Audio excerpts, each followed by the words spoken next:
Kenya is open for business. And beyond what we are doing with governments, we have made a deliberate decision that going into the future, some of our public programs, we want to partner with the private sector in the delivery of those programs. Because we believe that private sector can bring on board greater expertise, better flexibility, and they can also mobilize finances from other sources to work with us to see how we can deliver some of our programs, deliver public goods in health, in housing, in technology, in cybersecurity, better and in a way that is collaborative. We have a program that we have laid out. I know many of you have worked with Kenya before. We now have a program as a new administration, and we are looking forward to partnership with those of you who have worked with us in Kenya before and those of you who want to work with us in Kenya now. We have made an intentional, deliberate decision to work with the private sector because we believe there is value they can bring on board. We are also consolidating our market beyond Kenya. We are consolidating the market around the EAC with about 300 million people, around the tripartite free trade area, and the Africa Continental Free Trade Area with a population of 1.2 billion people and a GDP of $3.5 trillion. As you think about investing in Kenya, you should have the horizon of beyond Kenya. And Kenya can be your launching pad into either the EAC or the tripartite free trade area or the Africa Continental Free Trade Area. By 2050, a quarter of the world's population will be living in the African continent. So if you haven't started to think about the future, you better start. That's where the market will be, that's where technology will be, and that's where the action will be. Whatever Kenya can export to Europe, Kenya should export to Israel. Yes. And now that Israel have standardized their phytosanitary and all other requirements with Europe, that has opened now a window for Kenya to export our tea, our coffee, our pineapples, our avocados, and all the other products.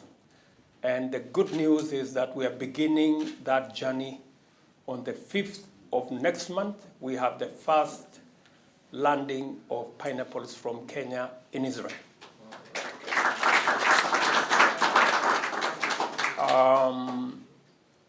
And that should be followed progressively with all the other products. Let me, just to give you some information. Kenya supplies the best tea and the best coffee anywhere in the world. In fact, it is Kenyan tea that is being used to blend teas from other countries to give them some measure of flavor. So, and I'm saying this with all honesty. So, if instead of shopping around for blended tea or blended coffee from all manner of places, we will supply you with premium, first class coffee and tea at the same price as you buy the second class or the third class.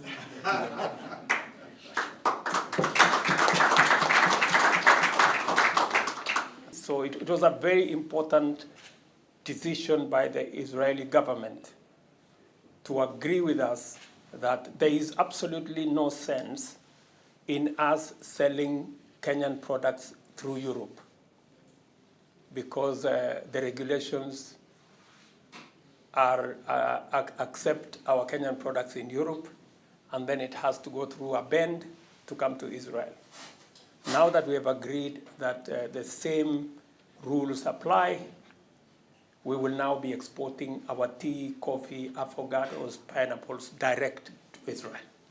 We have the business of exports between our two countries. We agreed that the current status, where we are importing almost 8 times in value more from Israel, that we need to even that out so that we can balance trade between our two countries.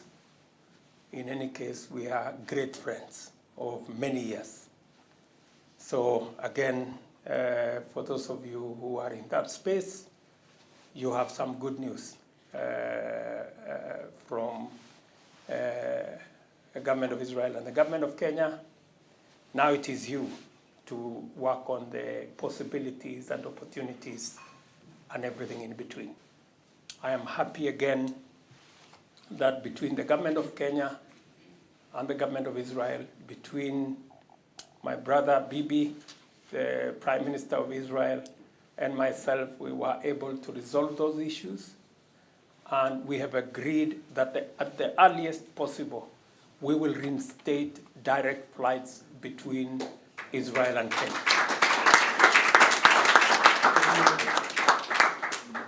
That again will work towards ensuring that we have people-to-people travel. We have so many Kenyans coming for pilgrimage in Israel. We have many people from this great country coming to Kenya to explore our tourism products. Of mothers and babies and others, and we are proposing to create a regional East Africa training and simulation center that will point of care ultrasound, which is the standard of care in primary care, and I'm trained in pediatrics, to really increase the capacity, increase the health in terms of the providers. We're proposing again, low-income housing. For part of, we're in Israel now, there are no non-for-profit developers to contribute that, because you're talking about millions of units over the next several years. Very unique product that differentiates us from all the other Tequane and Makwene. And there's another county that went into local currency. So now hearing that water is also alongside the solar facilitation, and they can all be under a Kenyan shilling agreement. ready to go. Ready to go. All we need is to expedite the PPA process. Kenyan government would prefer to work government direct or find a local partner so that we can penetrate the market in the best. Or he meets the PS leaves, they have a small chat. Wanted to offer in the energy sector, mainly in technological integration. Yeah, so Okay. we are available for your efforts, and it would be lovely. It would be lovely for us to be part of this effort. Okay. All taxes on gas so that we can facilitate more uptake of gas to remove smoke. Again, to also agree with you to generate ammonia and fertilizer using hydrogen technology. If you have any, is a big program. Autonomous car without a driver.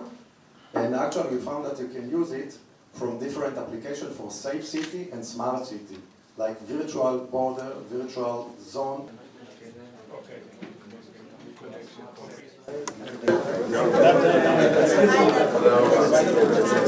now